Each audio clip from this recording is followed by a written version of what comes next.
अस्सलाम वालेकुम। उठ बांध कमर क्यों डरता है, फिर देख खुदा क्या करता है। जी हाँ मेरे मोहतरम दोस्तों, बुजुर्गों, साथियों, पहले हमें अपने आप को मजबूत करना होगा, खड़े होना होगा, अपने इरादों को मजबूत करना होगा, तभी हम आगे कुछ कर सकते हैं।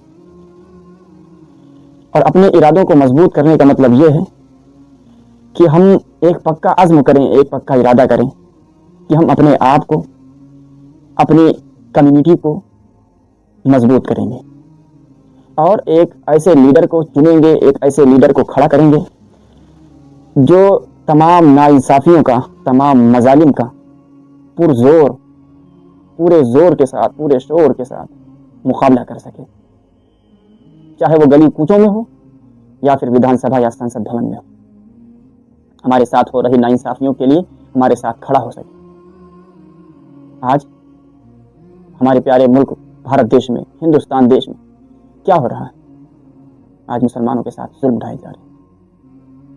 कभी मुसलमानों की दाढ़ी पर सवाल उठ रहा है, कभी मुसलमानों की टोपियों पर सवाल उठ रहा है, कभी मदरसों को टारगेट किया जा रहा है, कभी मस्जिदों को टारगेट किया जा रहा है, कभी कब्रिस्तानों को हमसे छीना जा रहा है, हमारी बेटियों की, हमारी बहनों की इज्जत को पामाल किया जा रहा है। इतने ज्यादा मजालिम हो रहे हैं और हम चुप बैठे हुए हैं। हम इसलिए चुप बैठे हैं कि हम कुछ कर नहीं सकते, क्योंकि हम अगर कुछ करना भी चाहेंगे तो हमें उठा करके जेलों में डाल दिया जाएगा, हमारे घरों पर बुलडोजर चला दिया जाएगा।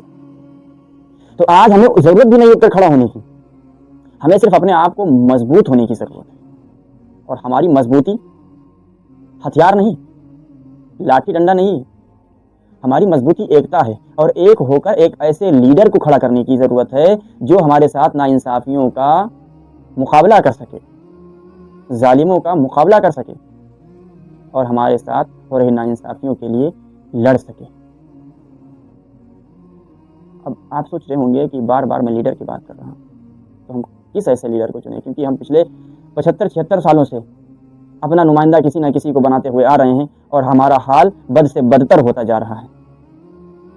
मुसलमान उस वक्त क्या था और मुसलमान आज क्या है? आज जुल्म बर्बरियत हद से ज़्यादा बढ़ चुकी है और इसके खिलाफ हमें खड़ा होना होगा।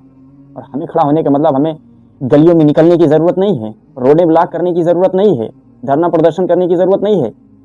आने वाले इलेक्शनों में, चाहे वो पंचायतों का चुनाव हो या ज़िला पंचायतों का चुनाव, चाहे वो प्रमुखी का चुनाव हो या पार्षदी का या चेयरमैनी का, चाहे वो विधायक हो या सांसदी का चुनाव, हमें हर उस चुनाव में अपने सबसे मजबूत हथियार का सही इस्तेमाल करना है। और हमारा सबसे मजबूत हथियार हमारा वोट है। हमें अपने वोट का सही इस्तेमाल करते हुए सही आदमी को चुनना है, सही लीडर को चुनना है,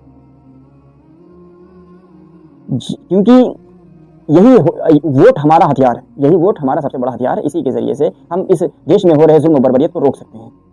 और इस वोट के जरिए जुल्म बर्बरियत रोकने का मतलब यह है कि हम एक अच्छे लीडर को चुनें। और एक अच्छा लीडर जब हम तलाश करेंगे, अपनी आंखें बंद करें, सोचें कौन हो सकता है वो अच्छा लीडर, तो हमारे जहन में और आपके जहन में भी सिर्फ एक ही नाम आएगा और वो नाम जनाब शेर हिंद बैरिस्टर असदुद्दीन अवैसी साहब का ही होगा, जो हर मामले में संसद भवन में जालिमों के साथ भिड़ जाते हैं, लड़ जाते हैं और हक की आवाज़ को संसद भवन हो, विधानसभा भवन हो या गली कूचों में हो, वो हमेशा बुलंद करते रहते हैं। तो हमें उनके हक की इस आवाज़ में साथ देना है, उनके पीछे खड़े रहना है, उनको एक अच्छा लीडर, एक मजबूत लीडर बनाना है और उन्हें हिंदुस्तान के ऊंचे से ऊंचे ओहदे तक पहुंचाना है, जिसकी वजह से जुल्म बर्बरियत को वो रोक सके। और उनको मजबूत करने के लिए हमें उनके नुमाइंदों को, उनके उम्मीदवारों को, वो चाहे बूथ लेवल अधिकारी के टाइप हों, वो ग्राम प्रधान बनने के लिए चुनाव लड़ रहे हों, या जिला पंचायती के इलेक्शन को लड़ रहे हों, या पार्षदी के इलेक्शन को लड़ रहे हों, या चेयरमैनी के इलेक्शन को लड़ रहे हों, या विधायकी के इलेक्शन को लड़ रहे हों, या सांसदी के इलेक्शन को लड़ रहे हों, हमें सिर्फ पतंग के निशान पर ही वोट देना है। और हमारे जो रुदौली विधानसभा का मवई वाला क्षेत्र है, यहाँ से हमारे बहुत अजीज़ साथी, हमारे बड़े भाई जनाब जावेद खान साहब 86-12 जिम वाले, वो मवई प्रथम और मवई द्वितीय से जिला पंचायती का इलेक्शन लड़ रहे हैं। हमें उनका साथ देना है। वो एक बहुत ही मिलनसार शख्सियत है, एक दूसरे से हंस कर मिलने वाले, एक दूसरे के दुख और दर्द में साथ खड़े रहने वाले शख्स हैं। उनकी एक अच्छी शख्सियत है, उनकी एक अच्छी पहचान है, एक पुरअज़्म आदमी है। तो हमें, और लीडर असदुद्दीन ओवैसी साहब के नुमाइंदे भी हैं, जो हमारे सदर साहब हैं, उनके नुमाइंदे भी हैं। जिनको उनसे कोई मलाल है जावेद भाई से, तो जावेद भाई को ना देखें, वो पतंग के निशान को देखें और पतंग के निशान पर बटन दबा दें और जनाब शेर हिंद बैरिस्टर असदुद्दीन ओवैसी साहब के कंधों को, उनके हाथों को मजबूत करें।